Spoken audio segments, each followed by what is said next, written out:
नमस्कार। देश प्रदेश की खबरों में आपका स्वागत है और मैं आपके साथ प्रिया बिस्ट। बुलेटिन की शुरुआत करेंगे इस वक्त की बड़ी खबर के साथ। इस वक्त की बड़ी खबर फतेहपुर से सामने आ रही है, जहां तेज रफ्तार कार अनियंत्रित होकर तालाब में गिरी है।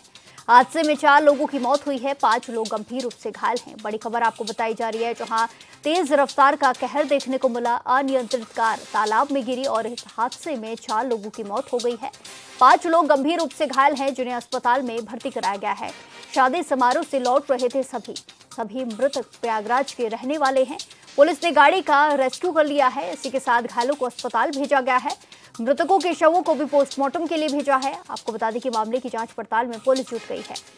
शादी समारोह से ये सारे व्यक्ति लौट के आ रहे थे, तब कार अनियंत्रित हुई और बड़ा हादसा देखने को मिला, जिसमें कई लोगों की मौत हो चुकी है। इसी के साथ 5 लोग गंभीर रूप से घायल हैं। फतेहपुर से तेज रफ्तार कार अनियंत्रित होकर तालाब में गिर गई। इस खबर पर ज्यादा जानकारी के साथ सीधे जोड़ेंगे हमारे संवाददाता सोहन लाल से। सोहन, जिस तरीके से बड़ा हादसा देखने को मिला है, 4 लोगों की मौत हो गई है, 5 लोग गंभीर रूप से घायल हैं।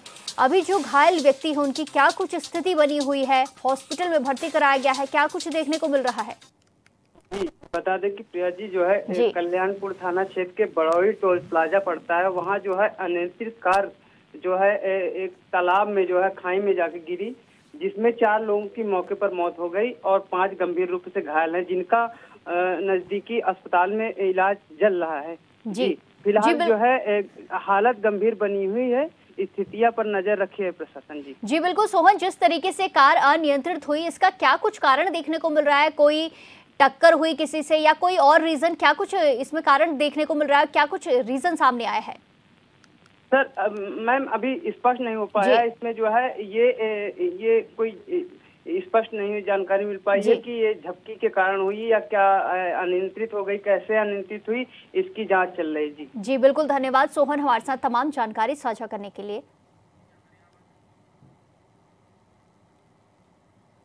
इसी के साथ खबरों में आगे बढ़ते हैं। अगली बड़ी खबर गरियाबंद से है, जहां नक्सल उन्मूलन अभियान जारी है। हथियार समेत 3 नक्सलियों ने आत्मसमर्पण किया है।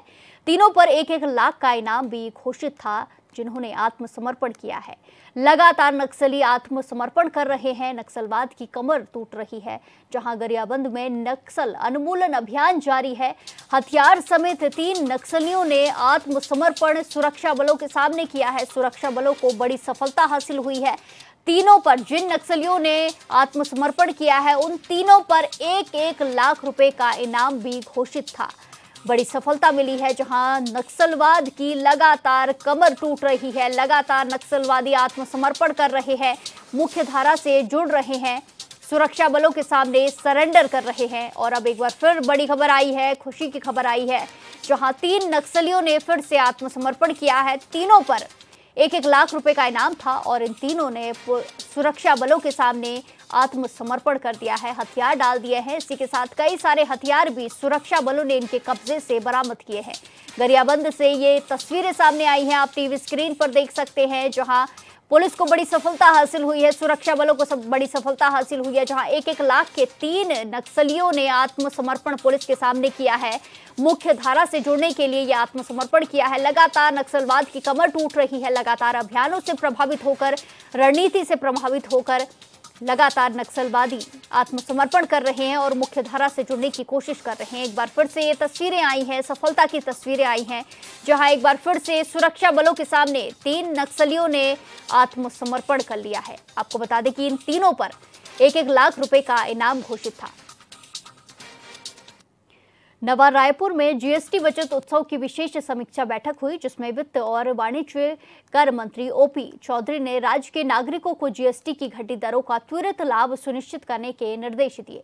उन्होंने कहा कि जीएसटी दरों में की गई कटौती का लाभ सीधे आम जनता तक पहुंचना चाहिए, ताकि हर परिवार को वास्तविक बचत और व्यापारियों को राहत मिल सके। वित्त मंत्री ने बैठक में राज्य के सभी बाजारों की स्थिति की विस्तृत समीक्षा करते हुए अधिकारियों से फीडबैक लिया। उन्होंने निर्देश दिए हैं कि जीएसटी दरों में की गई कमी का लाभ उपभोक्ताओं पर पारदर्शी रूप से पहुंचे।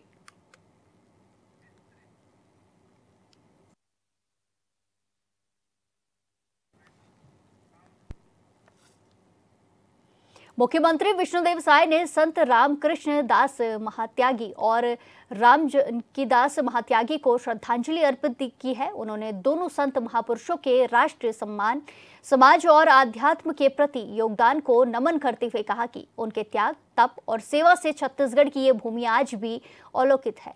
इस दौरान उन्होंने संत बालक दास महात्यागी से भेंट कर निर्माण कार्य की प्रगति की जानकारी भी ली।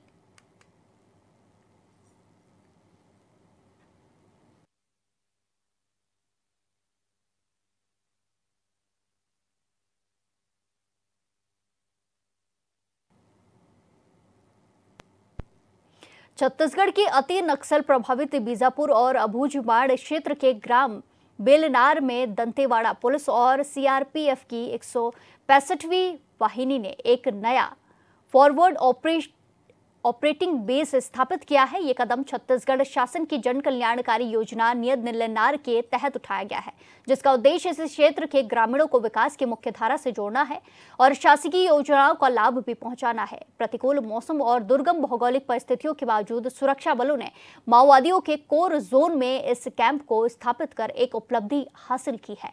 ये कैंप बीजापुर और नारायणपुर के अब तक पहुंच वहीं ने गांवों को पहुंचने में जोड़ने में महत्वपूर्ण भूमिका निभाएगा।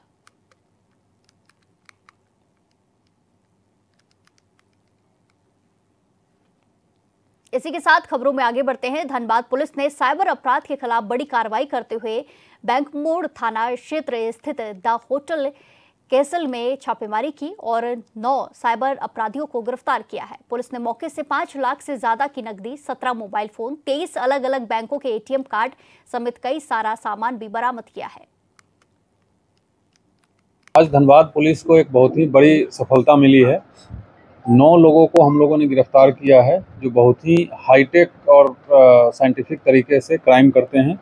ये लोग साइबर क्रिमिनल्स हैं, लेकिन साइबर क्रिमिनल के जो सबसे ऊंचे जो high state of the art technique का इस्तेमाल करके लोग साइबर क्राइम करते हैं और हवाला में पैसा भी घुमाते हैं। इसका मोडस ऑपरेंडी शॉर्ट में ये है कि ये लोग फर्जी कंपनी के नाम पे या फर्जी आदमी के नाम पर बैंक अकाउंट खुलवाते हैं और उस बैंक अकाउंट में हवाला का पैसा ट्रांजैक्शन करना, साइबर क्रिमिनल से जो पैसे की उगाही होती है उसको ये लोग करके एक USDT होता है, US डॉलर ट्रांजैक्शन करके एक सिस्टम है, उसमें कन्वर्ट करके फिर उसको इंडियन रुपी में कन्वर्ट करके जिसका कमीशन है उसको पैसा देते हैं। तो बहुत ही एक तकनीकी के माध्यम से, और ये लोग काफ़ी पढ़े लिखे लोग हैं। आप जैसा देख रहे हैं कि कुल 17 मोबाइल, 1 लैपटॉप, 1 आईपैड, इसके बाद बहुत सारा ATM कार्ड, और इनके मोबाइल के अभी जो इमीडिएट जो हम लोग विश्लेषण किए हैं उससे सैकड़ों कम से कम बैंक अकाउंट का और ATM कार्ड का डिटेल्स हमको मिला है। अभी हम लोग इसको समय की बाध्यता के कारण माननीय न्यायालय में उपस्थापित कर रहे हैं। इसके बाद फिर से इनको रिमांड में लिया जाएगा। और एक बहुत ही बड़ा रैकेट है। अभी जो लोग गिरफ्तार हुए हैं उसमें धनबाद के लोग हैं, उसमें बोकारो के हैं और आसनसोल जो वेस्ट बंगाल के अंतर्गत है वहाँ के भी लोग इसमें मौजूद हैं। गिरिडीह के मुफस्सल थाना क्षेत्र के बरमोरिया ANM हॉस्टल के पास अचानक एक युवक पर बाइक सवार 3 युवकों ने गोली चलाते हुए जानलेवा हमला कर दिया। इस घटना में युवक बाल बाल बच गया। गोली उसके शरीर से छूते हुए निकल गई। इसके बाद उसे आनन फानन में अस्पताल पहुंचाया गया। वहीं सूचना पर पहुंची पुलिस ने आरोपियों की तलाश शुरू कर दी है।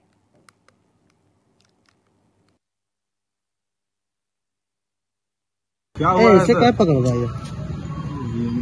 मुफस्सिल थाना क्षेत्र के बरमोरिया के पास एक वहाँ के दशरथ कुड्डू हैं, लगभग उम्र जो है 35 साल के आसपास है, उसको गोली लगी है। हम लोग वहाँ पे पहुँचे हैं। घटनास्थल पे सभी तकनीकी रूप से और अन्य रूप से हम लोग जांच कर रहे हैं कि किसने किया है। उसकी स्थिति अभी ठीक है, उसका रेफर किया गया है, उसको धनबाद रेफर किया अभी।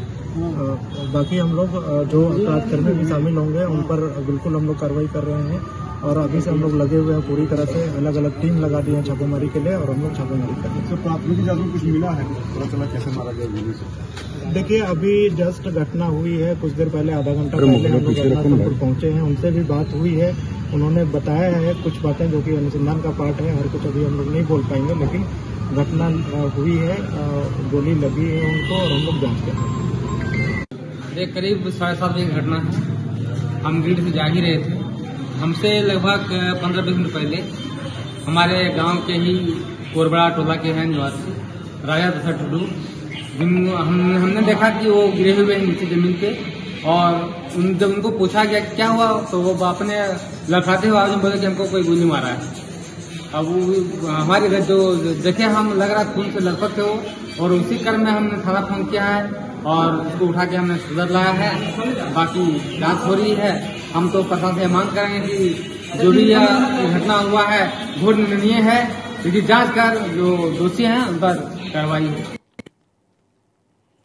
इसी के साथ खबरों में आगे बढ़ते हैं। विश्व प्रसिद्ध ऐतिहासिक बस्तर दशहरा पर्व का एक अत्यंत भावुक और गरिमामय अध्याय मंगलवार को समाप्त हुआ। लगभग 75 दिनों तक चलने वाले इस अद्वितीय और अद्भुत सांस्कृतिक महापर्व की अंतिम रस्म मावली विदाई के साथ इसका समापन हो गया है। हजारों की संख्या में जुटे भक्तों ने अपार श्रद्धा के बीच आराध्य देवी मावली माता की डोली और छत्र को ससम्मान विदा किया। परंपरा के निर्वहन में माता की डोली को जगदलपुर के दंतेश्वरी मंदिर से गाजे बाजे और भव्य शोभा यात्रा के साथ साथ जिया डेरा तक ले जाया गया। मां दंतेश्वरी मंदिर के पास निर्मित आकर्षक मंच पर माई जी की डोली को रखा गया, जिसके श्रद्धालुओं ने दर्शन किए और बस्तर राज परिवार के सदस्य कमलचंद्र भंजदेव द्वारा परंपरा के अनुसार माई जी की आरती की गई।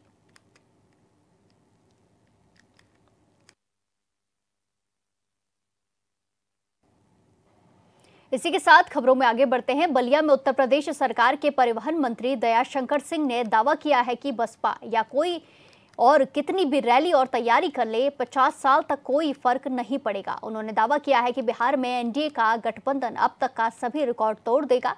बिहार में जन स्वराज पार्टी के नेता प्रशांत किशोर वोट काटने के लिए चुनाव लड़ रहे हैं, उनको कोई सीट नहीं मिलेगी।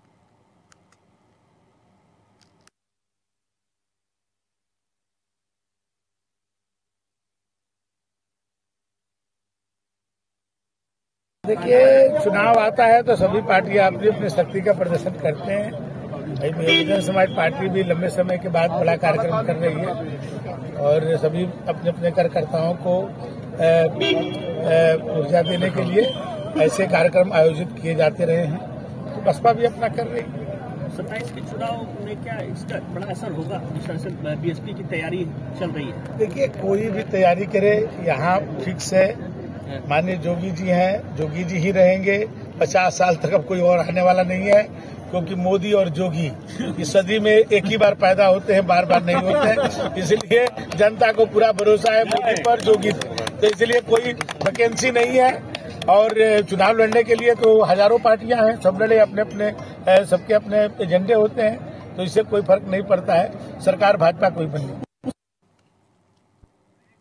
अब वक्त एक छोटे से ब्रेक का, फिर लौटेंगे कुछ खबरों के साथ। बने रहिए हमारे साथ।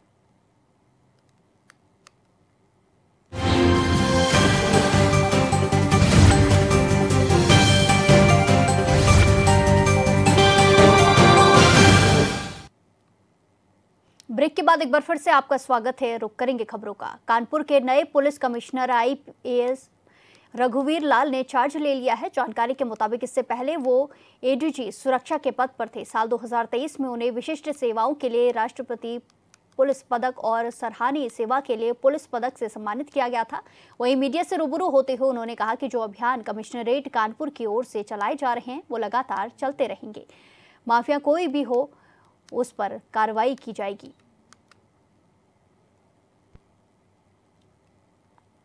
व्यवस्था की स्थिति को सुदृढ़ करना, अपराधों और अपराधियों पर अंकुश लगाना, महिलाओं की सुरक्षा करना सुनिश्चित कराना और शहर की जो ट्रैफिक व्यवस्था को सुदृढ़ करना, जो अपराधी गिरोह है, माफिया हैं, उनके खिलाफ कठोर से कठोरतम कार्रवाई कराना वो जारी रहेगा। जो अपराधी है, माफिया है, उनके खिलाफ कार्रवाई जो चल रही है और चलती रहेगी और तेज गति से जो है अपराधी जो कानून का उल्लंघन करते हैं या कानून का दुरुपयोग करते हैं, तो वो कार्रवाई सख्त से सख्त कार्रवाई उनके खिलाफ होगी। कानपुर के बलहौर थाना क्षेत्र में फ्री में सामान न देने पर कुछ दबंगों ने टेंट कारोबारी की जमकर पिटाई की, जिसका वीडियो भी सोशल मीडिया पर तेजी से वायरल हो रहा है। मारपीट में कारोबारी गंभीर रूप से घायल हो गया है, जिसे आनंद फारन में अस्पताल में पहुंचाया गया। फिलहाल पीड़ित ने आरोपियों के खिलाफ थाने में शिकायती पत्र दिया है।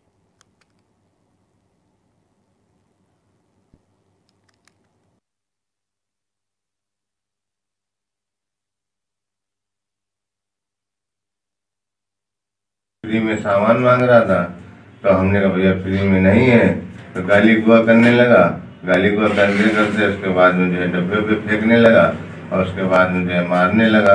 ये मामला था। उसमें क्या मांग रहा था? ये सौदा वौदा मांग रहा था, अब कराने तो चांद से तो मार डालेंगे दो, तो हमने जब नहीं दिया तो डब्बे पे फेंकने लगा और उसके बाद में जो है बहुत मारा हमको और पैसा मांग रहा था। पैसा तो हमने भैया पैसा ही था मेरे पास कहाँ है, तो इसने लाठी से सब बंदे मिलके मारा। फिर लाठी टूट गई तो फिर इन्होंने जो है ईंटे और उसके बाद में सब चला दिया। हमारा ये टूट गया सब, पूरा दांत सब टूट गए हैं।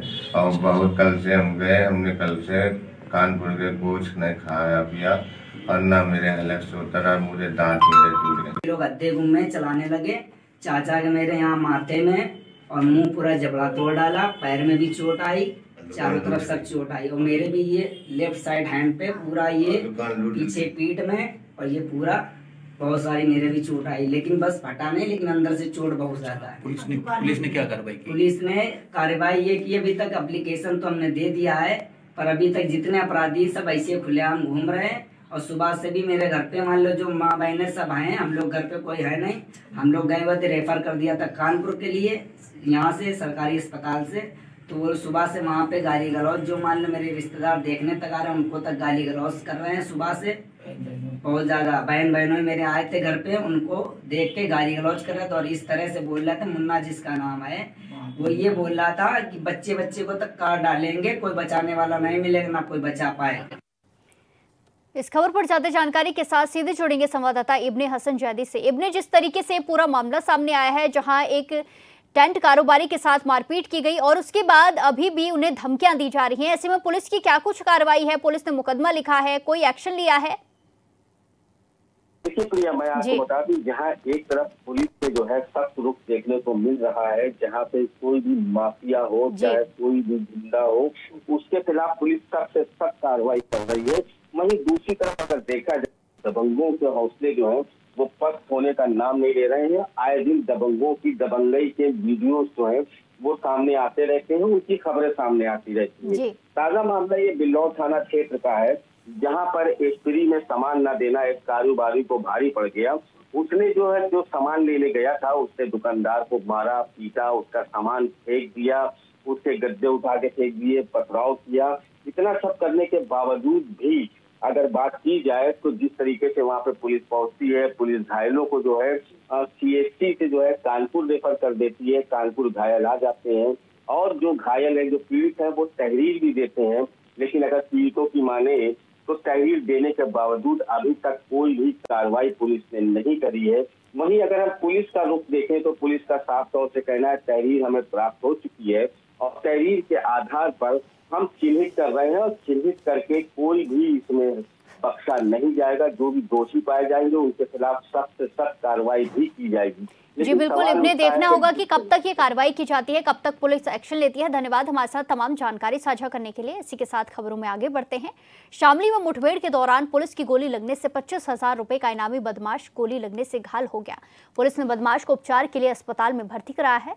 बताया गया है कि पकड़े गए बदमाश ने 2 दिन पहले अपने पिता के हत्यारे को गोली मारकर उसकी हत्या कर दी थी। पुलिस टीम लगातार उसकी तलाश में जुटी थी। इसी के चलते मुठभेड़ के बाद आरोपी पुलिस के हत्थे चढ़ा है।